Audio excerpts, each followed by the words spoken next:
Welcome to S4 media. ముందుగా headlines. మీ బిడ్డ మీద నిందలు వేస్తున్నాడు, ఇంతకన్నా దిగజారుడు రాజకీయం ఎక్కడైనా ఉంటుందని చంద్రబాబును ప్రశ్నించిన జగన్. కేంద్రంలో బీజేపీ చెప్పినట్టు రాష్ట్రంలో భారతీ చెప్పినట్లు నడుచుకుంటున్న వ్యక్తి జగన్ అని ఎద్దేవా చేసిన షర్మిల. ఇక డీటెయిల్స్ లోకి వస్తే, ఆంధ్ర రాష్ట్రంలో ట్రయాంగిల్ లవ్ స్టోరీ నడుస్తుందని Congress state chief YS Sharmila సెటైర్లు వేశారు. ఏలూరు జిల్లా కొయ్యలగూడెంలో జరిగిన బహిరంగ సభలో ఆమె మాట్లాడుతూ, కేంద్రం మెడలు వంచుతానని చెప్పిన సీఎం జగన్ అధికారంలోకి వచ్చాక ఏం చేస్తున్నారని ప్రశ్నించారు. జగన్, చంద్రబాబు, మోదీ మధ్య ట్రయాంగిల్ లవ్ స్టోరీ నడుస్తుందని అన్నారు. బీజేపీ మెడలు వంచుతాను, ప్రత్యేక హోదాను తెస్తానన్నాడు జగన్మోహన్ రెడ్డి గారు. ఆ రోజు నిరాహార దీక్షలు కూడా చేశారు. మరి ఇప్పుడు ముఖ్యమంత్రి హోదాలో 5 సంవత్సరాలు ముఖ్యమంత్రి అయితే ఒక్కసారైనా ప్రత్యేక హోదా కోసం ఒక్క నిజమైన ఉద్యమమైనా చేశారా జగన్మోహన్ రెడ్డి గారు? మరి ఇలాంటి చంద్రబాబు గారు, ఇలాంటి జగన్మోహన్ రెడ్డి గారా మనకు ప్రత్యేక హోదా తీసుకొచ్చేది? బీజేపీ పార్టీతో మనకు బీజేపీ పార్టీ ఒక్క మేలు చేయకపోయినా అదే బీజేపీ పార్టీకి గులాంగిరి చేస్తున్నారు చంద్రబాబు గారు, జగన్మోహన్ రెడ్డి గారు. ఎందుకు అని అడుగుతున్నాం. మనకు ప్రత్యేక హోదా ఇవ్వలేదు బీజేపీ పార్టీ, మనకు పోలవరం ప్రాజెక్ట్ ఇవ్వలేదు బీజేపీ పార్టీ, మనకు రాజధానికి డబ్బులు ఇవ్వలేదు బీజేపీ పార్టీ. అలాంటి బీజేపీ పార్టీకి కొంగు పట్టుకొని ఎందుకు తిరుగుతున్నారు వీళ్ళు? ఇద్దరికి బీజేపీ పార్టీయే కావాలట. చంద్రబాబు గారికి బీజేపీ పార్టీ కావాలట, జగన్మోహన్ రెడ్డి గారికి బీజేపీ పార్టీయే కావాలట. ఇక్కడ ఒక ట్రయాంగిల్ లవ్ స్టోరీ నడుస్తుంది మన రాష్ట్రంలో. కాకినాడ రూరల్ మండలం తూరంగి గ్రామంలో జనసేన పార్టీ ఎన్నికల ప్రచారంలో భాగంగా ప్రముఖ కమెడియన్ గెటప్ సీను ఎన్నికల ప్రచారం నిర్వహించారు. ఇంటింటికి వెళ్లి జనసేన అభ్యర్థులకు ఓటు వేయాలని కోరారు.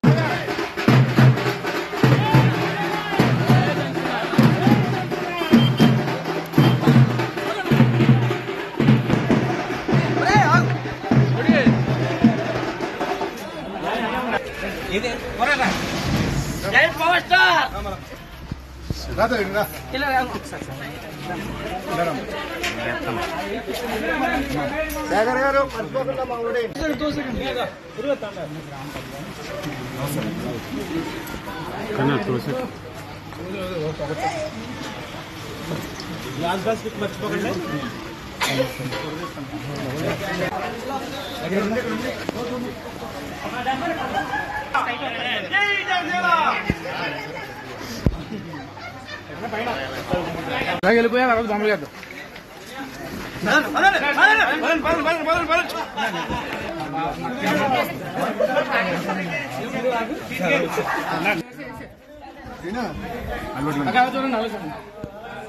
ఇలా చూడండి.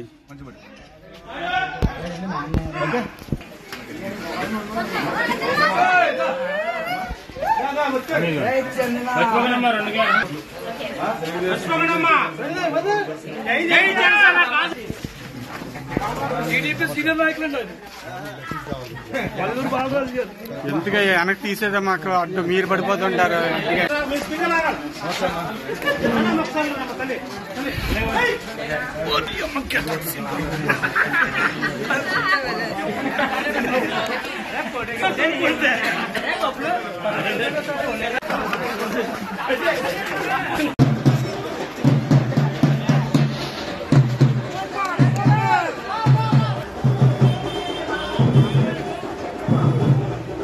రాజనే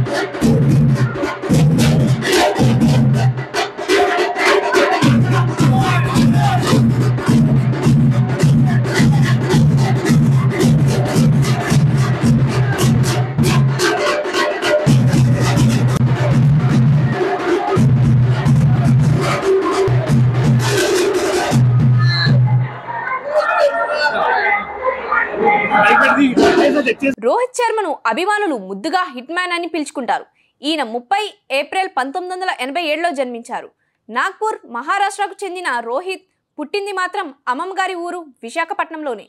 తల్లి పూర్ణిమ శర్మది విశాఖ, తండ్రి గురునాథ్ శర్మది మహారాష్ట్ర.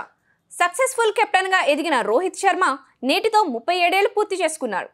క్లాస్తో పాటు పవర్ హిట్టింగ్ కూడా సొంతమైన రోహిత్ ఓ తెలుగువాడు అన్న విషయం చాలా మందికి తెలియదు. అనంతపురంలో పోలీస్ వాహనాల తనిఖీలు నిర్వహిస్తుండగా భారీగా నగదు బయటపడింది. 2 కోట్ల నగదు ఉన్నట్లు పోలీసులు తెలిపారు. కారులో నగదును తరలిస్తున్నట్లు సమాచారం. ఈ మేరకు కారుని నిందితుడిని పోలీసులు అదుపులోకి తీసుకున్నారు. నగదు ఎక్కడి నుంచి ఎక్కడికి వెళ్తుందోనన్న దానిపై పోలీసులు విచారణ జరుపుతున్నారు. విచారణ భాగంగా నిందితుడి కాల్ డేటాను సేకరిస్తున్నారు. పూర్తి వివరాలు తెలియాల్సి ఉంది. మీ జగన్ కు మంచి పేరు వస్తుందనే భయంతో చంద్రబాబు వాలంటీర్ వ్యవస్థను అడ్డుకున్నాడు. ఇప్పుడు మీ బిడ్డ మీద నిందలు వేస్తున్నాడు. ఇంతకన్నా దిగజారుడు రాజకీయం ఎక్కడైనా ఉంటుందా అని ముఖ్యమంత్రి జగన్ ప్రశ్నించారు. ఎన్నికల ప్రచారంలో భాగంగా ప్రకాశం జిల్లాలో జరిగిన బహిరంగ సభలో ఆయన ప్రసంగించారు. పింఛన్ ఇంటికి పంపించిన చరిత్ర చంద్రబాబుకు ఉందా? కానీ మీ బిడ్డ ఇంటికి పింఛన్ పంపిస్తే మంచి పేరు వస్తుందనే భయంతో ఎన్నికల కమిషన్ కు తన మనిషి నిమ్మగడ్డతో ఉత్తరం రాయించి వాలంటీర్ల సేవను రద్దు చేయించిన వ్యక్తి చంద్రబాబు అని దుయ్యబట్టారు.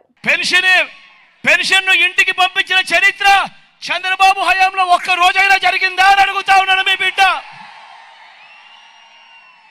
మరి ఈ రోజు ఎన్నికలు వచ్చేసరికి మీ జగన్ కు ఎక్కడ మంచి పేరు వస్తుందో అని తన మనిషి నిమ్మగడ్డ రమేష్ చేత కేంద్ర ఎన్నికల కమిషన్ కు తానే ఉత్తరం రాయించి ఇంటికి వచ్చే ఆ పెన్షన్ ను ఆపించి ఆ వాలంటీర్ల సేవలను రద్దు చేయించిన వ్యక్తి ఈ చంద్రబాబు కాదా అని అడుగుతా ఉన్నాడు మీ బిడ్డ.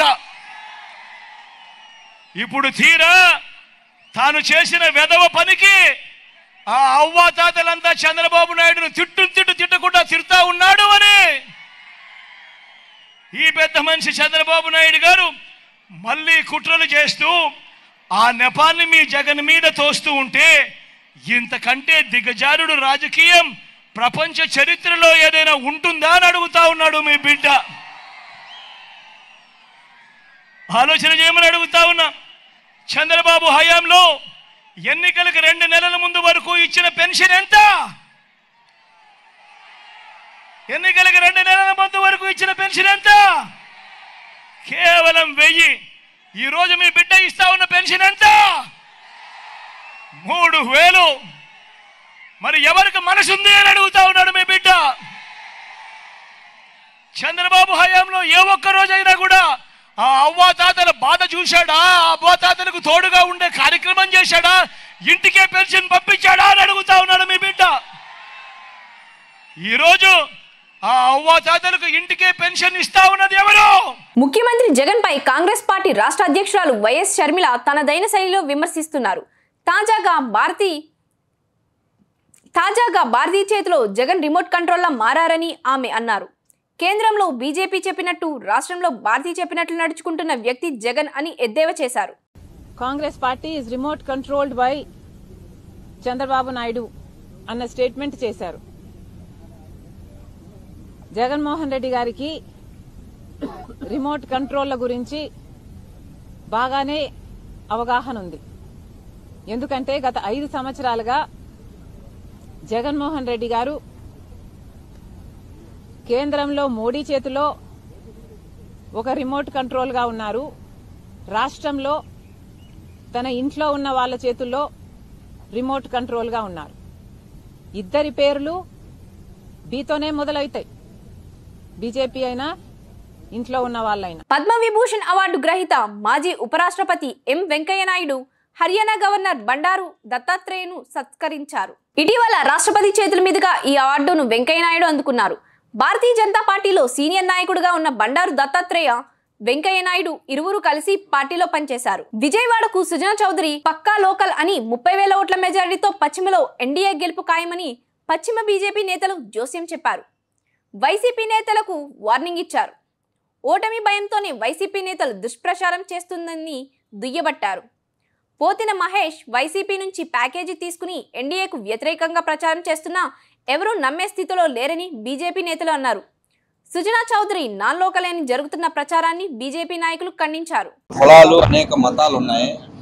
వాళ్ళే స్వాగతిస్తూ ఆత్మీయ సమావేశాలు పెట్టి సుజనా చౌదరి గారిని పిలవడం జరుగుతూ ఉంది. అంతే తప్ప వైఎస్ఆర్ కాంగ్రెస్ పార్టీ నాయకులు చెప్పినట్టుగా డబ్బులు ఇచ్చి లొంగ తీసుకుంటున్నారు అనేది పశ్చిమ నియోజకవర్గంలో ఉన్నటువంటి కులాలు ప్రజలు ఆత్మ అభిమానానికి విశ్వాసానికి లొంగుతారు తప్ప డబ్బుకి లొంగరు అనేటువంటి విషయాన్ని వైఎస్ఆర్ కాంగ్రెస్ పార్టీ నాయకులు గమనించాలి. ముఖ్యంగా అభిమానానికి, అభివృద్ధికి, పశ్చిమ నియోజకవర్గ అభివృద్ధి సుజనా చౌదరి గారితోనే సాధ్యమవుద్ది. అటు మోడీ గారి దగ్గరికి వెళ్ళాలన్నా ఒక రోజు అపాయింట్మెంట్ తీసుకోగలరు, ఇటు చంద్రబాబు నాయుడు గారిని వెళ్ళి నిధులు తేవాలన్నా గంటలో కలవగలరు అనేటువంటి విశ్వాసంతో, నమ్మకంతోనే తప్ప వైఎస్ఆర్ కాంగ్రెస్ పార్టీ నీచంగా మాట్లాడుతున్నటువంటి పశ్చిమ నియోజకవర్గ ప్రజలను ఉద్దేశించి డబ్బుకి అమ్ముడిపోతున్నారని నీచంగా ఏదైతే వైఎస్ఆర్ కాంగ్రెస్ పార్టీ నాయకులు మాట్లాడుతూ ఉన్నారో ఇది మంచి పద్ధతి కాదు. పశ్చిమ నియోజకవర్గ ప్రజల్ని అవమానిస్తే ఊరుకునేది లేదు. పశ్చిమ నియోజకవర్గ ఉన్నటువంటి కులాలని అవమానిస్తే ఊరుకునేది లేదని చెప్పి వైఎస్ఆర్ కాంగ్రెస్ పార్టీ నాయకులను, నూతనంగా కొత్తగా చేరినటువంటి నాయకులను కూడా హెచ్చరిస్తా ఉన్నాం. అట్లూరి నారాయణరావు చారిటబుల్ ట్రస్ట్ ఆధ్వర్యంలో హిందూ ధార్మిక సదస్సు విజయవాడలో నిర్వహించారు. రాష్ట్ర వ్యాప్తంగా పలువురు సాధు సంతులు ఈ సమావేశానికి హాజరయ్యారు. హిందుత్వాన్ని కాపాడుకోవడం కోసం పెట్టిన ఈ సమావేశం హిందూ దేవాలయాల్లో కాకుండా ఒక హోటల్ గదుల్లో పెట్టుకోవాల్సి వచ్చిందే, ఇదే పెద్ద ఆత్మగౌరవ సమస్య మనకు అని అభిప్రాయపడ్డారు. నా ధర్మాన్ని రక్షిస్తావా, అయితే నీకు ఓటేస్తాను, నీ వాళ్ళని ప్రోత్సహిస్తావా అని నిలదీసి అడగండి. ఎందుకంటే ఆ ధైర్యం మనకు, చచ్చిపోతామనే భయం మనకు లేదు కనుక దయచేసి ఈ విషయాలు గుర్తుపెట్టుకోండి. అదొకటి. మరొకటి, ఉద్యోగం నేను కూర్చుని మాట్లాడతాను, దయచేసి కొంచెం నాకు పర్మిషన్ ఇవ్వాలి. నుంచుంటే మరి ఈ వయస్సుకు తగిన 2 నిమిషాల్లో ముగిస్తాను. ఆరిపోకుండా చూడండి, ఆ బాధ్యత మీరు తప్పకుండా తీసుకోండి. అంతేగాని భోజనం చేశాను, వెళ్ళిపోయాను, నా పని చేస్తున్నాను, మళ్ళీ పిలిచినప్పుడు మళ్ళీ వస్తాను కాదు. అప్పుడు మన నిజమైనటువంటి స్వామీజీలని వాళ్ళు నమ్మాలి. సరే, సంతోషం. నా మనసులో మరొక ప్రభావం ఒకటి ఉంది. నేను ఆనందంగా ఉంటూ తోటి వాళ్ళని ఆనందంగా ఉంచగలనా అనేదే మన లక్ష్యం కావాలని చెబుతూ శ్రీరాముడి పాదాలకు నమస్కరిస్తూ జై శ్రీరామ్, జై శ్రీరామ్, జై. పరిస్థితి మనకు ఉంటుంది ఖచ్చితంగా. ఒక్కోసారి ఏమవుతుందంటే పెనం నుంచి పొయ్యిలో పడిన పరిస్థితి అయిపోతుంది. అట్లాంటప్పుడు మనం పొయ్యిలోంచి కనీసం ఫస్ట్ పెనం మీదకి వచ్చి పెనం నుంచి బయటపడాలి. దీనికి పరిష్కారం ఏంటో కూడా మనం ఆలోచించాలి. ఇప్పుడు మనం ఇక్కడ క్రియాశీలకంగా ఏ విధంగా అయితే కూర్చొని ఒక నిర్ణయం తీసుకుందాం అనుకున్నామో, ఈ క్రియాశీలతని రాబోయే 5 ఏళ్లలో కూడా మనం కొనసాగించాలి. ఇది గుర్తుపెట్టుకోవాలి మనం. అలాగే సభకులకు, సంస్థ స్థానంలో కూర్చున్నటువంటి సిద్ధపురుషులందరికీ కూడా ప్రణామం చెల్లించుకుంటూ, మనదైనటువంటి ధర్మాన్ని రక్షించుకోవడం కోసం ప్రతి ఒక్కరూ, అయితే ఈ సమస్యలన్నింటినీ కూడా పరిష్కారం చేసుకునేందుకు గాను ఏం చేస్తే బాగుంటుంది, ఎలా చేస్తే బాగుంటుంది, ఏ విధంగా ప్రయాణం చేస్తే బాగుంటుంది అని విషయాన్ని తెలుసుకోవడం కోసం మనం అందరం కలిసి ఒక సమావేశాన్ని ఏర్పాటు చేసుకున్నాం. ఎన్నికల ప్రచారంలో పశ్చిమ గోదావరి జిల్లా ఉండి నియోజకవర్గం స్వతంత్ర ఎమ్మెల్యే అభ్యర్థి కలవపూడి శివ దూసుకుపోతున్నారు. ఉండి నియోజకవర్గంలో పాలకోడేరు మండలం కొండేపూడి గ్రామంలో కలవపూడి శివ పర్యటించారు. దశాబ్దాల కాలంగా జటిలంగా ఉన్న కొండేపూడి శ్మశాన వాటికకు మార్గం నిర్మాణం చేస్తామని హామీ ఇచ్చారు. మన ఉండి నియోజకవర్గం పాలకోడేరు మండలం కొండేపూడి గ్రామంలో దీర్ఘకాలం నుంచి కూడా ఒక సమస్య ఉంది. పూర్వీకులు కొండేపూడి గ్రామంలో కాలువ అవతల శ్మశానాన్ని ఏర్పాటు చేయటం జరిగింది. ఆ శ్మశానానికి వెళ్ళటానికి మార్గం లేకుండా పోయింది. పడవ మీద తీసుకెళ్లాల్సి వస్తుంది బాడీని. అందరూ కూడా చాలా ఇబ్బంది పడుతున్న పరిస్థితి. మనం గతంలో ఎమ్మెల్యేగా ఉన్నప్పుడు ప్రయత్నం చేసాం ఈ బ్రిడ్జ్ కోసం. దీనికి అవతల పక్క జనాభా లేకపోవటం, జనవాసం కేవలం 5-6 కుటుంబాలే ఉన్నాయి. అలాగే కాలువకి బడ్జెట్ ఎక్కువ అవుతుందని నిధులు రాకపోవడం జరిగింది. ఇప్పుడు మనం ఆలోచన ప్రకారం గ్రామస్తులకి, కొండేపూడి గ్రామ ప్రజలకి శ్మశానానికి మార్గం ఏర్పాటు చేయటానికి వంతెన అవసరం అవుతుంది. ఆ వంతెన్ని మనం ఖచ్చితంగా ఏర్పాటు చేస్తామని చెప్పి కొండేపూడి గ్రామ ప్రజలందరికీ కూడా సవినయంగా తెలియజేస్తున్నాం. ఈ బ్రిడ్జ్ అనేది ఐరన్ బ్రిడ్జ్ని ఏర్పాటు చేద్దాం. గతంలో కూడా ప్రణాళిక చేశాను. దానికి మనకి సిఎస్ఆర్ గ్రాంటు ఒక కంపెనీని అడగటం జరిగింది. ఇప్పుడు ఆ సిఎస్ఆర్ గ్రాంట్ ద్వారా ఐరన్ బ్రిడ్జిని ఈ కాలువ మీద వేసి అవతలికి మార్గాన్ని ఏర్పాటు చేసి శ్మశానానికి మార్గం ఏర్పాటు చేయటం, తద్వారా అవతల ఉన్న కుటుంబాలకి దారిని ఏర్పాటు చేయటం, అలాగే రైతాంగానికి కూడా మార్గాన్ని ఏర్పాటు చేయగలుగుతాం. కొండేపూడి గ్రామస్తులందరికీ కూడా మాటిస్తున్నాను, ఈ బ్రిడ్జిని త్వరలోనే నిర్మాణం చేస్తానని చెప్పి సవినయంగా తెలియజేస్తున్నాను.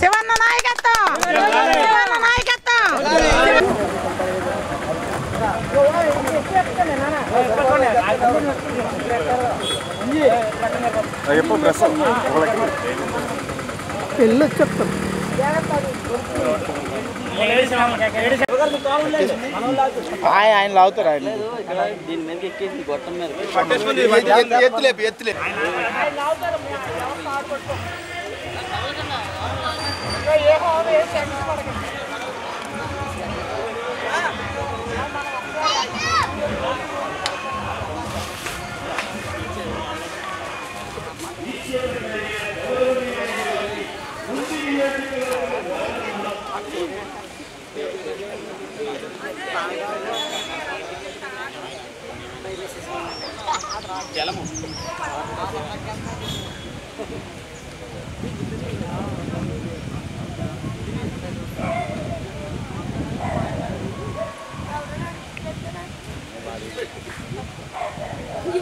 ల్యాండ్ టైటిల్ యాక్ట్ విషయంలో ప్రతిపక్ష పార్టీలు చేస్తున్న ప్రచారంపై మంత్రి కారుమూరి నాగేశ్వరరావు మండిపడ్డారు.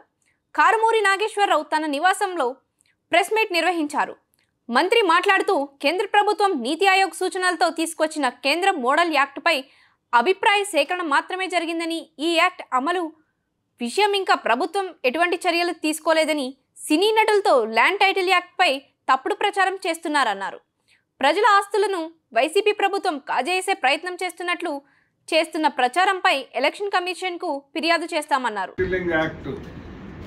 ఈ యాక్ట్ని నీతి ఆయోగ్ కేంద్ర గవర్నమెంట్ దీన్ని ఇంప్లిమెంట్ చేయాలి అన్ని రాష్ట్రాల్లో అని చెప్పి ఇచ్చిన దాన్ని మన ఏపీ గవర్నమెంట్ దాన్ని తీసుకుని ఆ ల్యాండ్ టైటిలింగ్ యాక్ట్ని అమలుపరిచినట్టు రిజిస్ట్రేషన్ కూడా చేస్తున్నట్టుగా పెద్ద అబోధ కల్పన చేస్తూ ఈ తెలుగుదేశం వాళ్ళు దుర్మార్గంగా వ్యవహరిస్తున్నారు. ఈ ల్యాండ్ టైటిలింగ్ యాక్ట్ని అమలుపరచటం లేదని సాక్షాత్తు రెవెన్యూ మినిస్టర్ నిన్న క్లారిఫై చేయటం జరిగింది. కేంద్రం ఇచ్చిన ప్రతిదీ కూడా మనం అమలు చేయాలని ఉన్నా కానీ ప్రజలకు ఇబ్బంది జరిగేది మన జగన్మోహన్ రెడ్డి ముఖ్యమంత్రి గారు ఏది ఒప్పుకోరు, అలా చేయటానికి అంగీకరించరు. అలాగే కేంద్రం చాలా చెప్తుంది, చాలా చేస్తున్నాయి, కానీ అన్ని కూడా మనం చేయలేదు. గతంలో కూడా నా డిపార్ట్మెంట్కి సంబంధించి బియ్యం డబ్బులు అడిగితే డబ్బులు ఇవ్వచ్చు, బియ్యం అడిగితే బియ్యం ఇవ్వచ్చు అని చెప్పి యాక్ట్ తీసుకొచ్చినా మనం బియ్యమే ఇచ్చాం కానీ డబ్బులు ఇచ్చే కార్యక్రమం పెట్టలేదు. అంచేత చాలా యాక్ట్ తీసుకొస్తున్నది కేంద్ర గవర్నమెంట్. ఈ కేంద్ర గవర్నమెంట్ ఇచ్చిన టైటిల్ మరి యాక్ట్ని మీరెవరు, మీ పార్ట్నర్ ఎవరు? బీజేపీ, చంద్రబాబు నాయుడు, పవన్ కళ్యాణ్ గారు ముగ్గురు కలిసి పోటీ చేస్తున్నారు ఇప్పుడు. అంటే మీరు పార్ట్నర్స్. మీ పార్ట్నర్ బీజేపీ ఇచ్చిన యాక్ట్ని మీరు అమలుపరచొద్దని చెప్పండి. ఇది జగన్మోహన్ రెడ్డి గారికి సంబంధించి జగన్మోహన్ రెడ్డి గారే చేస్తున్నట్టు, జగన్మోహన్ రెడ్డి గారే ఈ ల్యాండ్ని ఈ రిజిస్టర్ ఆఫీస్ లో పెట్టుకుని ఆయన ఈ ల్యాండ్ని తాకట్టు పెట్టేస్తున్నట్టు రాష్ట్ర ప్రజలందరిది అని చెప్పి పెద్ద అభూత కల్పన దుర్మార్గంగా సృష్టించి దుర్మార్గంగా గెలవాలని చూస్తున్నారు. ఇది హేయమైన పని, దుర్మార్గమైన పని. మీరు ఎన్నికలని ఉల్లంఘించినట్టుగా వస్తుంది. దీని మీద మా లాయర్స్ అందరినీ కూడా సంప్రదించి దీని మీద కంప్లైంట్ పెడుతున్నాం కలెక్టర్ గారికి, అలాగే ఎన్నికల కమిషన్ కి, అలాగే ఇక్కడ ఆర్ఓకి అందరికీ పంపించడం జరుగుతుంది. ఇక్కడ పోటీ చేస్తున్న ఆర్మిల్లి రాధాకృష్ణ ఫేస్బుక్ నుంచి డైరెక్ట్ రిలీజ్ చేయటం జరిగింది. ఇది చాలా హేయమైన పని, దుర్మార్గమైన పని. ఈ వాట్సాప్లో చాలా రకరకాలుగా ఆయన రోజు కూడా రన్నింగ్ కామెంట్స్ చేస్తా ఉన్నారు. దీని మీద అన్నిటి మీద కూడా మేము ఎలక్షన్ కమిషన్ కి అలాగే కలెక్టర్ కి అలాగే ఇక్కడ ఆర్ఓ గారికి కంప్లైంట్ చేస్తున్నాం. ఇది చాలా ఎంత దుర్మార్గం అంటే గెలవని ఏదో చూడు ఏడవలేనోడు డొంకెట్టుకుని ఏడ్చాడు అన్నట్టుగా ఇవాళ ఇలాంటి దుర్మార్గమైన అడ్డు పెట్టుకుని మరి ఒక పృథ్వీ అనే సినిమా యాక్టర్ కూడా దీని మీద ఒక యాడ్ కూడా తయారు చేసి పెట్టారు. అతని మీద కూడా చట్టపరంగా చర్యలు తీసుకుంటారు. మరి మన ఎలక్షన్ కమిషన్ కూడా పంపిస్తున్నామని చెప్పి తెలియజేస్తున్నాం. ఇలాంటి అబోధ కల్పనలు అబద్ధాలు దుర్మార్గాలు చేయటంలో చంద్రబాబు నాయుడు దిట్ట. ఎప్పుడు కూడా అతను బురద జిమ్మి ఆ కడుక్కోమంటాం అతనికి అలవాటు. ఇవాళ ప్రజల్ని తప్పుదోవ పట్టించి మరి అక్రమంగా గద్దెనెక్కి దాచుకో పంచుకో అంటానికి దుర్మార్గంగా వ్యవహరిస్తున్నాడు చంద్రబాబు నాయుడు అని చెప్పి ఈ సందర్భంగా తెలియజేస్తున్నాను. రాష్ట్ర ప్రజలందరికీ నేను తెలియజేసేది ఏమంటే ఇది అబోధ కల్పన, ఇది ఫేక్ న్యూస్. ఈ ఫేక్ న్యూస్ ని తెలుగుదేశం వాళ్ళు ఎలక్షన్ కు వాడుకుంటానికి ఫేక్ న్యూస్ గా ప్రకటిస్తున్నారని చెప్పి సందర్భంగా తెలియజేస్తున్నాను. ప్రజలందరికీ తెలియజేసేది, నా తణుకు నియోజకవర్గ ప్రజలకు ముఖ్యంగా తెలియజేసేది, ఇవాళ ఈ రాష్ట్ర ముఖ్యమంత్రి జగన్మోహన్ రెడ్డి గారు మీరు బాగుండాలి, మీ పిల్లలు బాగుండాలి, రాష్ట్రం బాగుండాలని ఇవాళ కరోనా టైంలో కూడా ఎక్కువ కష్టపడి ఎన్నో కార్యక్రమాలు చేస్తే ఆ కరోనా టైంలో ఒక్కళ్ళు కూడా కనపడిన వాళ్ళు ఇవాళ అక్రమంగా గద్దెనెక్కాలని ఫేక్ న్యూస్లు సృష్టించి దాని ద్వారా ఓట్లు సంపాదించుకోవాలి, మిమ్మల్ని గెలవాలని చూస్తున్నారు. కాబట్టి మీరు వీటన్నీ కూడా ఒక రిజిస్టర్ ఆఫీస్కి వెళ్ళండి. ఆ రిజిస్ట్రార్ కూడా నేను కూడా అడిగాను, ఇది ఫేక్ న్యూస్, ఇది కావాలని సృష్టిస్తున్నారు, ఇటువంటిది ఏమీ లేదు అన్నారు. జగన్మోహన్ రెడ్డి గారు కూడా ఇటువంటి వాటిని ఎంకరేజ్ చేయరు, ప్రోత్సహించరని చెప్పి ఈ సందర్భంగా తెలియజేస్తున్నాను. అలాగే ఏదైతే రిజిస్టర్ ఆఫీసులో ఐజీ రిజిస్ట్రారు ప్రతి నెల 2 నెలలకోసారి వాళ్ళు రివ్యూ చేసుకునే ఆ రివ్యూ కాపీని పట్టుకుని అదే ఏదో రివ్యూ అమలు పరుస్తున్నారని ఆల్రెడీ హైకోర్టులో వేయటం జరిగింది. అది హైకోర్టులో వేసినప్పుడు దీనికి సంబంధించింది కాదని మన గవర్నమెంట్ కూడా చెప్పడం జరిగింది. ఇది అక్కడ వాళ్ళ స్టే కూడా ఇవ్వలేదంటే అసలు ఇక్కడ దున్నపో తినింది దోండ కట్టేయండి అన్నట్టుగా చంద్రబాబు నాయుడు ఈ రాధాకృష్ణ ప్రవర్తన ఉందని చెప్పి ఈ సందర్భంగా తెలియజేశాం. మళ్ళొక్కసారి చెప్తా, దున్నపోతు ఈనింది దూడను కట్టేయండి అన్నట్టుగా ఈ చంద్రబాబు నాయుడు రాధాకృష్ణ ప్రవర్తిస్తున్నారని చెప్పి సందర్భంగా తెలియజేస్తున్నాను. మీకు అంత కక్ష కార్పుణ్యాలు అంటే చూశారు కదా, సాక్షాత్ చంద్రబాబు నాయుడు జగన్మోహన్ రెడ్డి గారిని నిన్ను చంపితే ఎవరేం చేస్తారు, అలాగే ఇక్కడ రాధాకృష్ణ కూడా ఒక పార్టీలో ఈ నా కొడుకుని చంపేస్తే మనకు అడ్డు లేకుండా పోద్దని చెప్పి అంటం కూడా జరిగింది. అంత కక్ష నా మీద ఉందని చెప్పి సందర్భంగా తెలియజేస్తున్నాను. ఇక్కడున్న ప్రజలకు నేను తెలియజేసేది ఏంటంటే ప్రజలకి మేలే జరుగుద్ది. జగన్మోహన్ రెడ్డి గారితో సీమంత అపకారం కూడా జరగదు. కావాలని బురదేసే ఈ దుర్మార్గుల్ని పారద్రోలండి అని చెప్పి మనవి చేస్తా ఉన్నాను. వార్తలు ముగించే ముందు హెడ్లైన్స్ మరోసారి. మీ బిడ్డ మీద నిందలు వేస్తున్నాడు, ఇంతకన్నా దిగజారుడు రాజకీయం ఎక్కడైనా ఉంటుందని చంద్రబాబును ప్రశ్నించిన జగన్. కేంద్రంలో బీజేపీ చెప్పినట్టు రాష్ట్రంలో భారతీ చెప్పినట్లు నడుచుకుంటున్న వ్యక్తి జగన్ అని ఎద్దేవా చేసిన షర్మిల. ఈ వార్తలు ఇంతటితో సమాప్తం. నమస్కారం. తిరిగి రేపటి బులెటిన్ లో మళ్ళీ కలుద్దాం.